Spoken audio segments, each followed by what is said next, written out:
Do not let that bottle reach the floor. Claire Dawson heard the warning 1 heartbeat too late. A young server stepped sideways without looking, his shoulders striking the silver tray in her hands, and the narrow glass vial began to roll. Claire reached for it. Her fingertips brushed the cold glass, but the bottle slipped over the edge and fell onto the black marble floor of Ravenwood Palace. It shattered with a sound no louder than a breaking twig. Pale blue liquid spread between her shoes, glowing like moonlight on fresh snow before rising in a thin silver mist. Every conversation in the royal hall stopped. Nearly 200 guests turned toward her beneath the vaulted ceiling, their formal pack colors and jeweled clothes shining in the candlelight. Claire stood frozen at the center of the winter moon summit, an Omega attendant in a plain gray dress, surrounded by the most powerful wolves in the Northern Territories. She did not need anyone to tell her what she had broken. The Alpha King's potion had arrived under armed guard less than an hour earlier. Dr. Lucas Bennett had warned the palace staff that it was the only completed dose within 100 miles. At the far end of the hall, Alpha King Ethan Blackwood slowly rose from his throne. At 33, he had ruled for nearly 11 years without allowing anger, fear, or uncertainty to appear on his face. He was tall and broad-shouldered, dressed entirely in black beneath the silver crest of his family. His dark hair was neatly combed, and his gray eyes usually held the stillness of a frozen lake. Now a faint silver light moved behind them. His right hand closed around the carved arm of the throne. The wood gave a quiet groan. "Your Majesty," Claire whispered. Her knees weakened, but she forced herself to remain standing. "I am sorry. Someone stepped into me, and I tried to catch it." Richard Hale emerged from the crowd before Ethan could answer. The head of the royal council wore a dark coat trimmed in gold, and a black crescent stone gleamed from the ring on his right hand. "That was the king's stabilizing dose," he announced, making certain every guest could hear. "Without it, the royal barrier may fail before midnight." Uneasy whispers swept through the hall. Claire looked down. The silver mist curled around her wrist like a ribbon and disappeared beneath her skin. Warmth spread through her palm, gentle and strangely familiar. She quickly hid her hand against her skirt. Across the room, Ethan inhaled sharply. His gaze locked onto her. The silver in his eyes brightened. Candles near the throne leaned as if an invisible wind had passed through the chamber, and several powerful alphas lowered their heads without understanding why. Lucas hurried to the king's side with a dark leather medical case. "Your Majesty, we must reach the moon chamber." Ethan did not move. "How much time?" "For hours at most," Lucas answered. He glanced toward the nearly full moon beyond the tall windows. "Possibly less tonight." Richard pointed toward Claire. "Seize the servant until we determine whether this was truly an accident." 2 royal guards stepped forward. A low warning sound came from Ethan. It was not loud or violent, but both men stopped immediately. Claire's own wolf, usually little more than a quiet presence inside her, awakened with a sudden breath. She expected fear. Instead, she felt recognition. Ethan descended the throne steps 1 measured pace at a time. The closer he came, the warmer her wrist became. The silver light in his eyes softened for a moment, and the strain around his mouth eased. He noticed the change. So did Lucas. Ethan stopped 10 feet from her. Claire saw what the rumors had hidden beneath his perfect control. He was not furious. He was in pain. "Nobody takes her from this room," he ordered. Richard stiffened. "The council must protect the crown." Ethan turned his silver gaze toward him. Every candle in the hall flickered at once. "Then begin by obeying your king." The great doors opened, and guests hurried into the corridor while guards cleared the chamber. Claire tried to follow, but Ethan's voice held her in place. "Not you." The doors closed, leaving her alone with the king, the physician, and the fading silver mist. Ethan looked at her hidden wrist.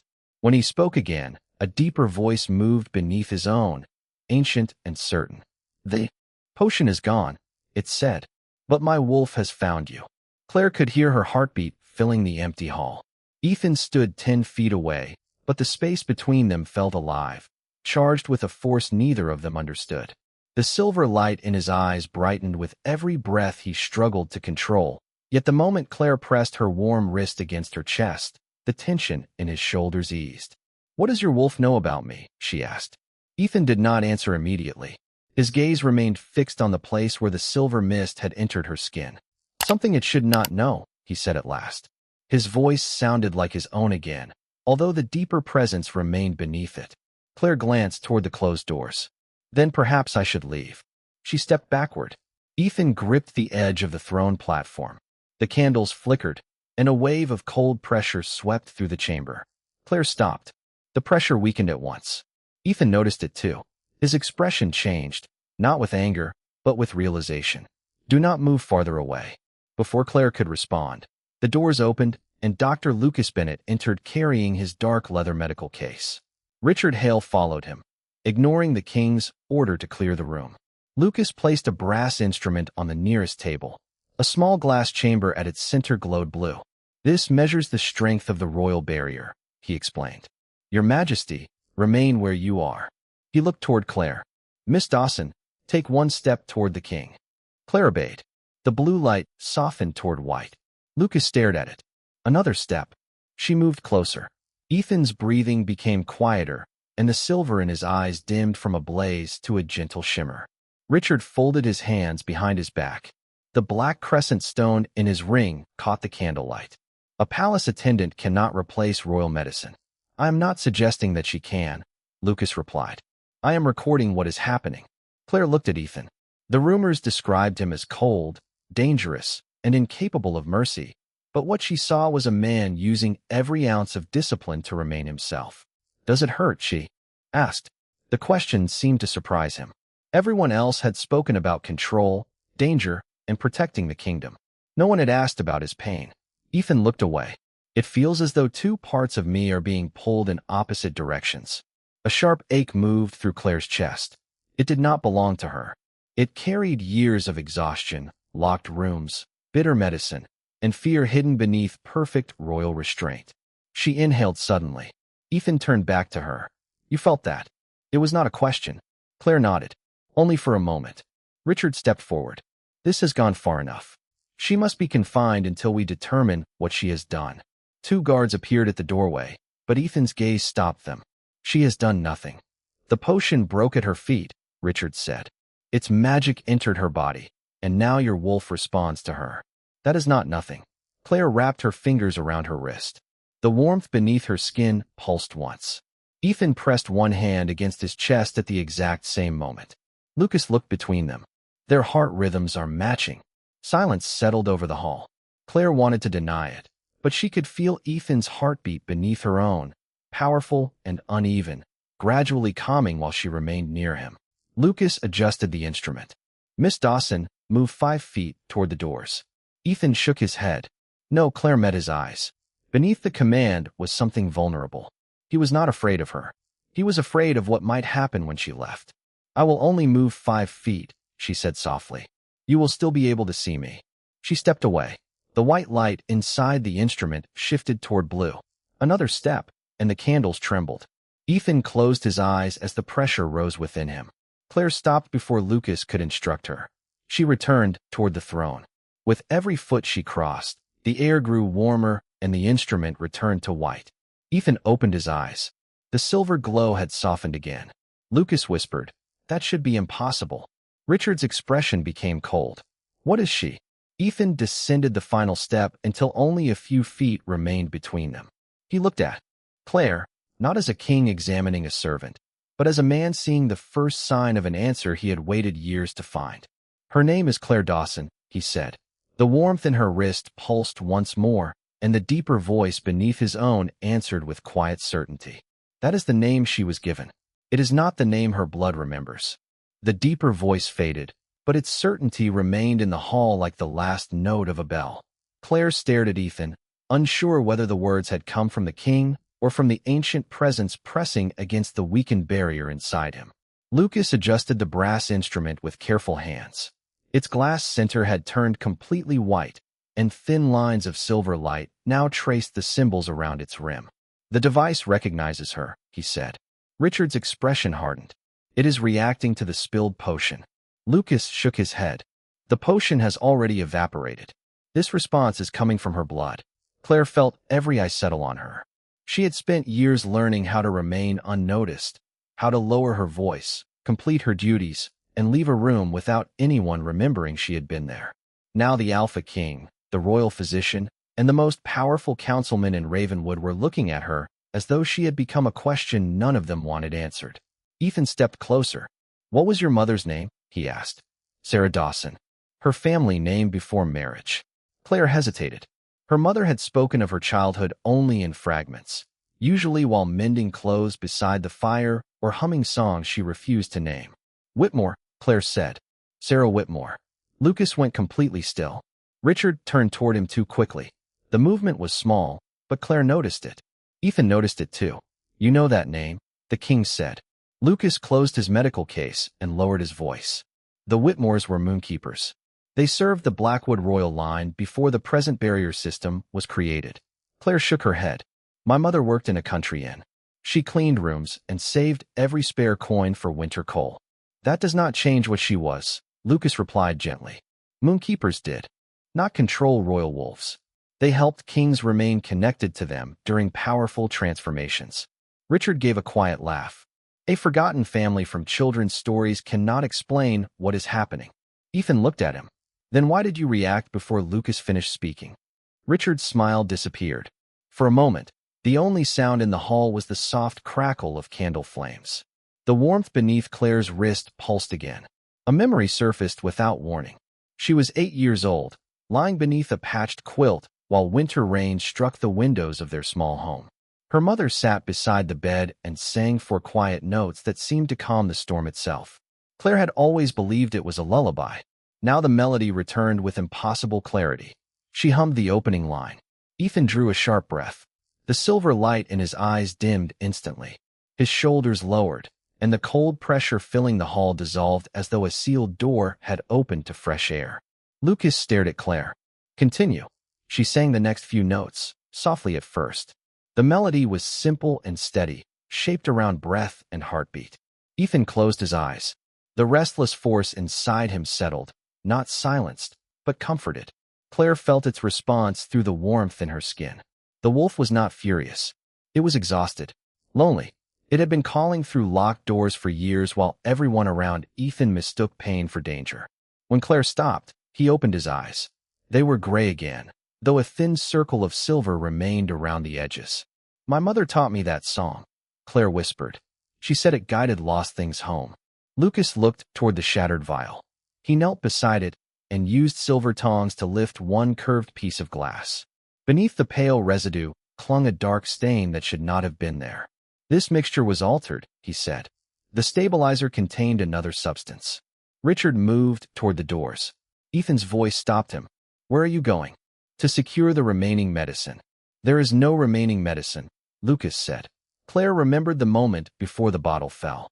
The young server had stepped suddenly into her path, but not before glancing toward Richard for the briefest second.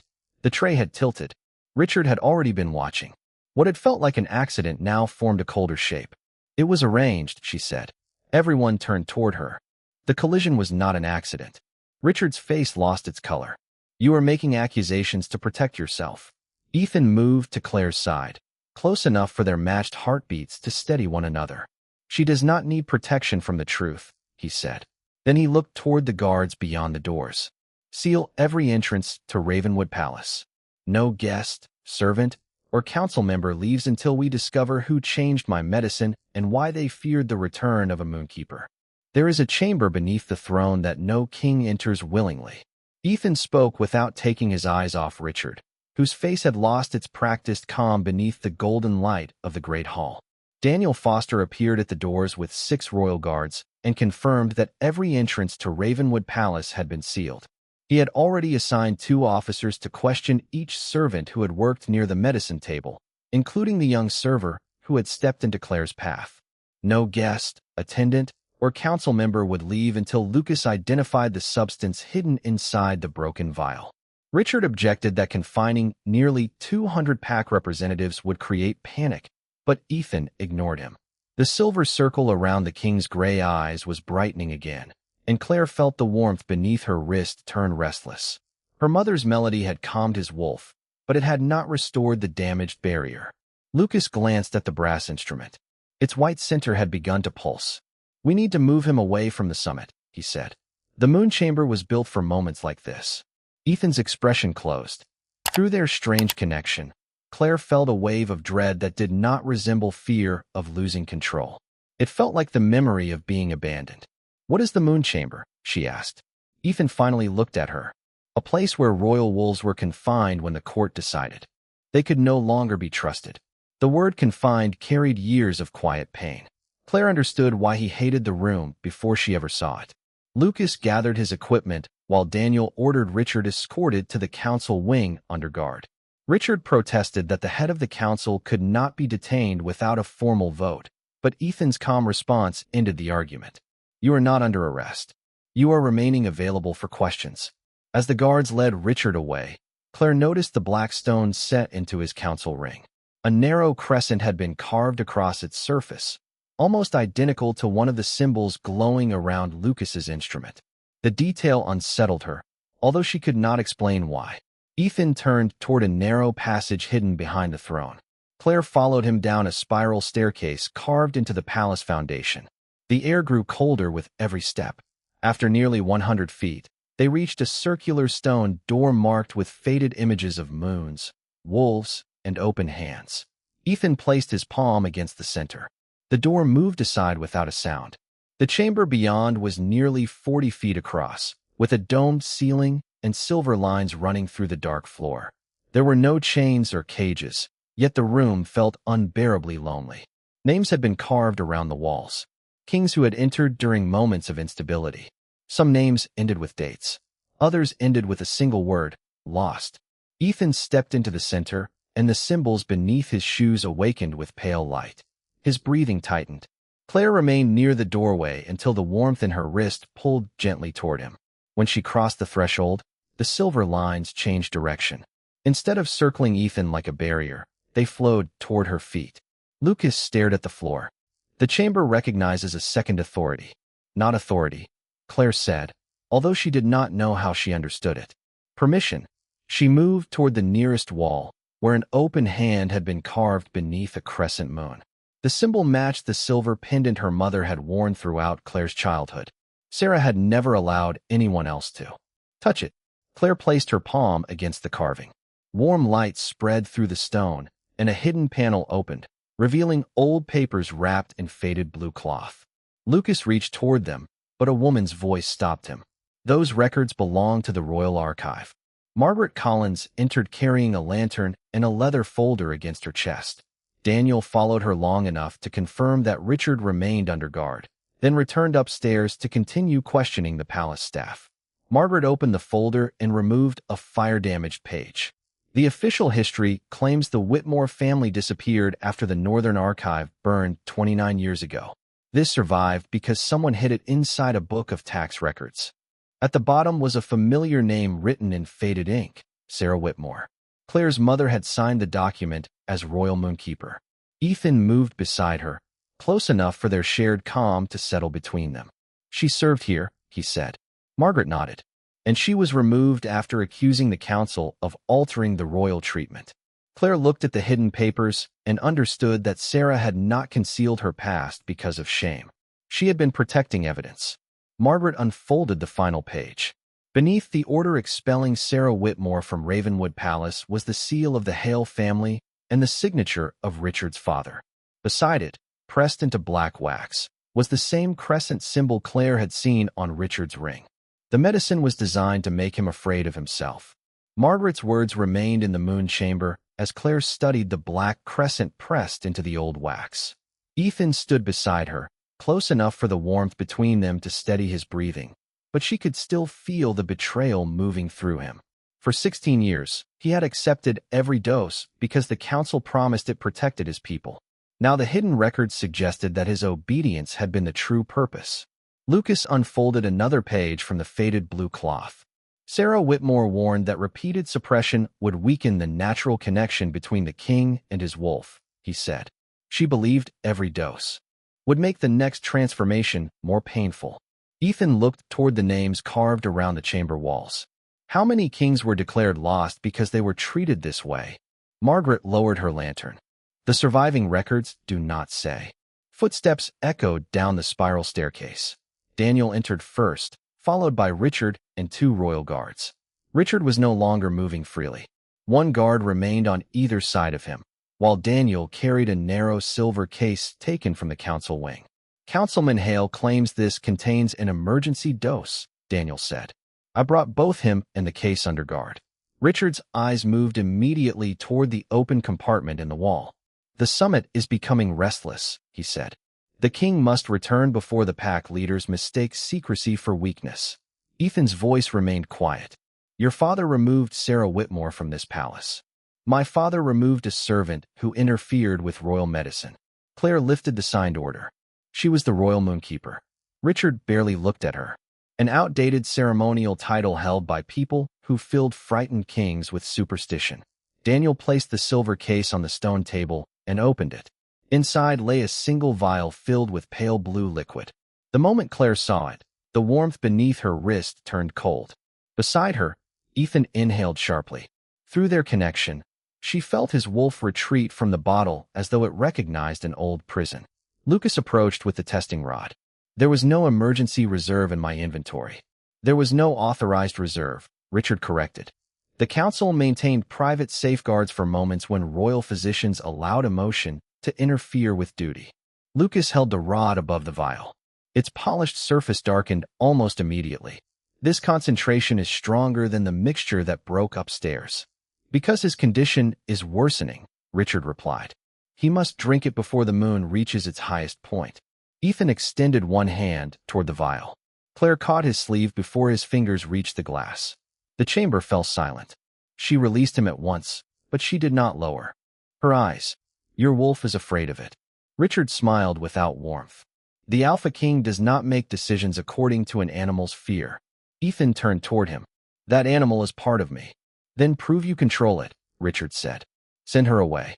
If you remain stable, we will know this connection is nothing more than Moonkeeper manipulation. Ethan stepped between Claire and the doorway. No one removes her. Claire touched his arm gently. Let us test it. He looked down at her, and she felt the fear beneath his royal stillness. It was not fear of the wolf.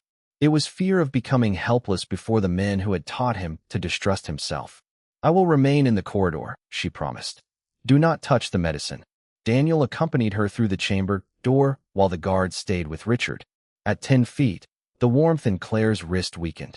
At 20, the silver lines across the floor began to flicker. At 30, a deep pressure rolled through the stone passage, followed by Lucas calling Ethan's name. Claire stopped.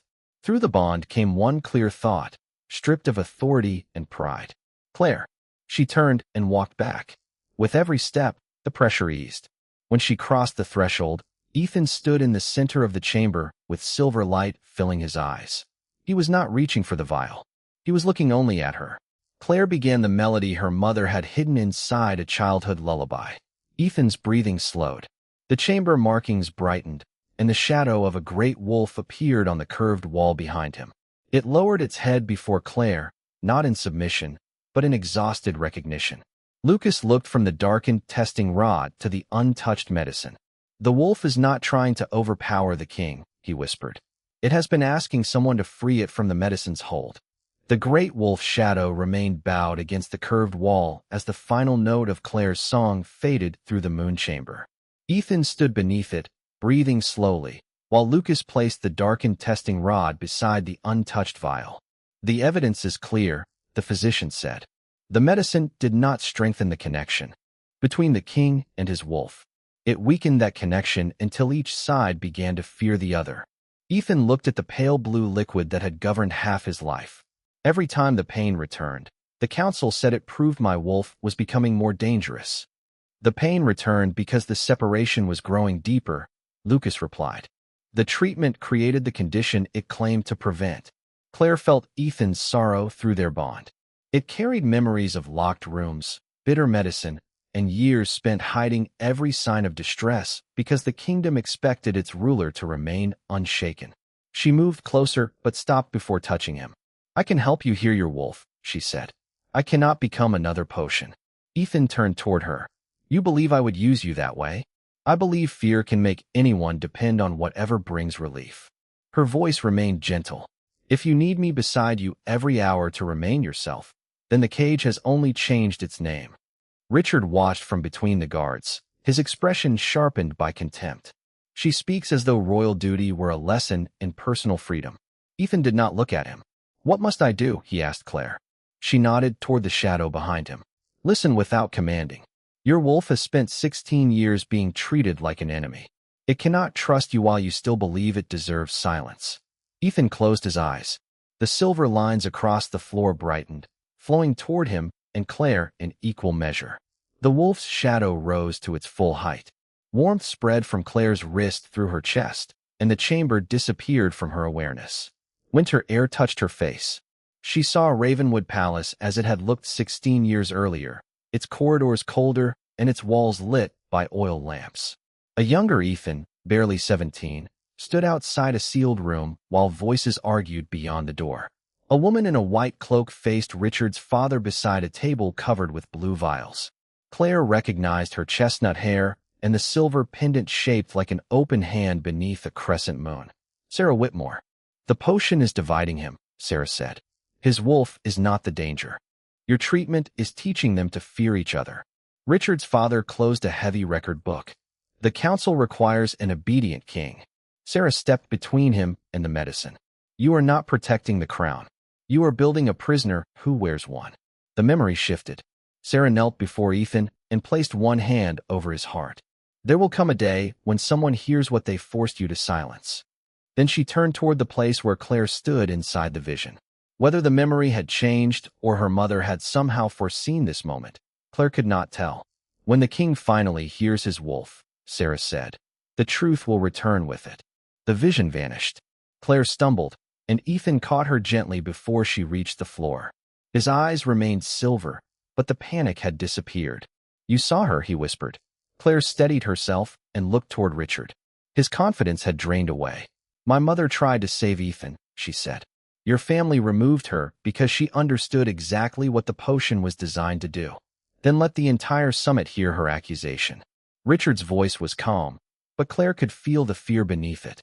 Less than 20 minutes later, she stood in the center of Ravenwood Palace's Great Hall while nearly 200 pack representatives watched from beneath the silver banners. Ethan sat upon the throne, his gray and silver eyes steady, although Claire could still sense the strain moving through their bond. Lucas, Margaret, and Daniel stood behind her near an evidence table holding the untouched blue vial, the darkened testing rod, and Sarah Whitmore's recovered records. Richard remained under guard several feet away, but he carried himself as though the hearing belonged to him. Claire Dawson entered this palace as an unnoticed attendant, he announced. Before midnight, the king's medicine was destroyed, a sealed chamber was opened, and she became the only person capable of calming him. Does no one find that convenient? Whispers moved through the hall. Claire felt every doubtful glance. She had spent most of her life being overlooked because she was an Omega. Now the same people who had ignored her were searching for reasons to fear her. Richard faced her. Did the vial break at your feet? Yes. Does the king's condition worsen when you leave him? Claire looked toward Ethan. The separation becomes painful because the medicine damaged his connection with his wolf. Richard opened his hands toward the gathering. She admits that he depends upon her. No, Claire replied. Her voice remained quiet, but it carried through the hall. He was taught to depend upon the potion. I am helping him hear what it forced him to silence. A noble near the front frowned. And we should accept the judgment of an Omega's servant? Claire met his gaze. You should accept the evidence. Lucas lifted the testing rod. Both mixtures contained a suppressive compound. The emergency dose was stronger than the medicine that broke upstairs. Margaret unfolded Sarah's report. Sarah Whitmore warned the council 16 years ago that the treatment was separating the king from his wolf. Her findings were hidden, and her position as royal Moonkeeper was erased. Richard's expression did not change. Old records can be misread. Daniel stepped forward with a signed statement bearing the royal guard seal. The young server who crossed Claire's path confessed that Councilman Hale ordered him to create a disturbance near the medicine table. He was promised that another vial would replace the one that fell. Shock passed through the gathering. Richard turned toward Ethan. They are confused by Moonkeeper magic. Send her away, drink the medicine, and prove you still control the crown. Claire felt Ethan's anger through the bond, but beneath it was something calmer. Choice. Richard climbed the first throne step. The black crescent stone in his ring caught the candlelight. You cannot keep both your authority and this Omega. Choose the throne or choose her. Ethan rose. Every voice in the hall disappeared. Instead of answering from above, he descended the steps, past Richard, and stopped beside Claire on the marble floor. Their heartbeats settled into the same steady rhythm. A throne that requires a lie is not worth keeping, Ethan said. Richard stared at him. You would risk the kingdom for a servant. I will protect the kingdom with the truth, she had the courage to speak. One pack leader lowered his head toward Claire. Another followed. Soon the gesture spread across the hall. Daniel stepped forward to remove Richard's council ring. But Richard twisted the black crescent stone before Daniel's hand could reach it.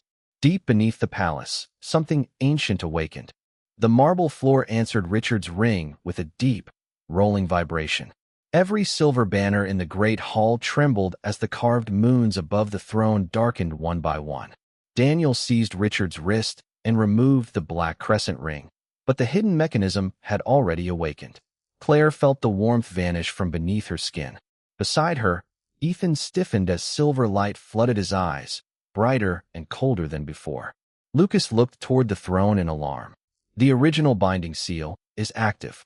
Richard stood between the guards, his composure returning as the ancient magic tightened around the king. Now every pack will witness what happens when an unstable ruler refuses the treatment designed to protect them. The representatives retreated toward the stone pillars, but Claire remained beside Ethan. Through their bond, she felt two parts of him being pulled apart. His human mind fought to remain calm, while his wolf pressed against a barrier that had trapped it for 16 years. It was not trying to replace him. It was trying to escape the pain. Ethan's breathing grew uneven. Claire. She turned fully toward him. Look at me. His silver gaze found hers, and the shadow of a great wolf stretched across the wall behind him. It grew larger with every pulse beneath the floor. I cannot hold it back, he admitted. Claire heard fear in his voice, but not fear of the people watching. He was afraid that everything the council had taught him might be true. Do not hold it back, she said. Lucas stepped closer. If the barrier falls too quickly, we cannot predict the result. Claire kept her attention on Ethan. That uncertainty is what they used to control him. Richard nodded toward the pale blue vial resting on the evidence table. Drink the medicine, and this will end. Ethan looked toward it. Through the bond, Claire felt the old temptation of silence, the promise of relief inside a familiar cage. You do not have to prove yourself to them, she said. You only have to choose whether you will keep fearing your own soul. Ethan closed his eyes. The vibration intensified, but Claire did not grab him or try to force the wolf into submission. She began the Moonkeeper's call, quiet and steady, allowing each note to move through the hall like warm light through winter fog. The melody did not command the wolf to sleep. It called both halves of Ethan toward the same place. Memories passed through their connection, locked chambers, bitter medicine, and council voices telling a frightened 17-year-old that strength without obedience was dangerous. Claire answered those memories with the truth. Your wolf was never the curse, she said between the notes. The fear surrounding it was. Ethan opened his hands at his sides. A thin silver barrier appeared around him, fragile as glass. Instead of rebuilding it, he released it. The great shadow stepped forward and merged into him. The vibration beneath the palace stopped. The dark moons above the throne turned silver again. Ethan opened his eyes. Gray and silver no longer fought within them. They existed together in perfect balance. The entire hall remained silent as the pack representatives realized the king was calm, without medicine. Richard stared at the unused vial. That is impossible. Ethan's voice carried through the chamber, steady and entirely his own. No, it was only forbidden. A thread of golden light appeared between Ethan's heart and Claire's wrist. Every wolf present recognized the mate bond, but Ethan did not claim her or move closer. He stepped back, giving her space before the entire kingdom. Destiny may have revealed this bond, he said, but it does not own your choice. For the first time in 16 years, Ethan Blackwood stood before his kingdom without medicine, a barrier, or fear separating him from his wolf. The golden thread between his heart and Claire's wrist glowed softly beneath the silver banners, visible to every pack representative in the hall. Yet Ethan did not reach for her. He remained several feet away, honoring the freedom he had promised even as wonder softened his face. Daniel placed Richard's black crescent ring beside the untouched vial on the evidence table. Lucas added the darkened testing rod, while Margaret unfolded Sarah Whitmore's recovered records for the gathering to see. The altered medicine, the hidden reports, and the binding seal all bear the mark of the Hale family, Margaret said. This was never a treatment. It was a system of control. Richard stood between the royal guards, his confidence finally gone. Everything my family did preserved order. Ethan faced him with calm gray and silver eyes. Order built on fear is only another kind of prison. He did not threaten Richard or raise his voice. He simply removed him from the royal council and ordered every record connected to the false treatment opened for review by the pack leaders. Daniel escorted Richard from the hall without resistance. When the doors closed, silence remained for several long seconds. Then one representative bowed to Ethan. Another turned and bowed to Claire. Soon nearly every person beneath the royal banners had lowered their head, not to an overlooked Omega servant, but to the woman whose courage had revealed the truth. Claire still wore the same plain gray dress she had worn when the vial shattered. Nothing about her clothing had changed, yet no one looked through her now. Ethan turned toward her. Sarah Whitmore's name will be restored to the royal archive. So will the honor of every Moonkeeper erased with her. Emotion tightened Claire's throat. My mother did not protect the crown because she wanted a title. Neither do you, Ethan replied. That is why I am asking rather than commanding. Will you serve as royal Moonkeeper? Claire looked toward the Omegas standing near the back of the hall, attendants and servants who had spent their lives being judged by rank before anyone considered their character. I will accept under one condition. This office must protect the entire kingdom, not only the royal family. Omegas must be allowed to study, testify before councils, and serve according to their abilities. Several nobles exchanged uncertain glances, but Ethan did not hesitate. I will issue the first royal decree before sunrise, and those protections will be presented to every pack council. The bond between them brightened, but he made no claim over her. He extended his hand and waited. Destiny revealed what connects us, he said. But destiny does not make your decision. Claire Dawson, will you choose to build this life with me? She remembered the king hidden beneath perfect control, the exhausted wolf asking to be heard, and the man who had stepped away from his throne rather than defend a lie. Claire placed her hand in his. Yes, by my own choice. Beyond the tall windows, the winter moon softened as the first light of dawn touched the sky. Ethan's wolf settled within him, not conquered, but finally welcomed home.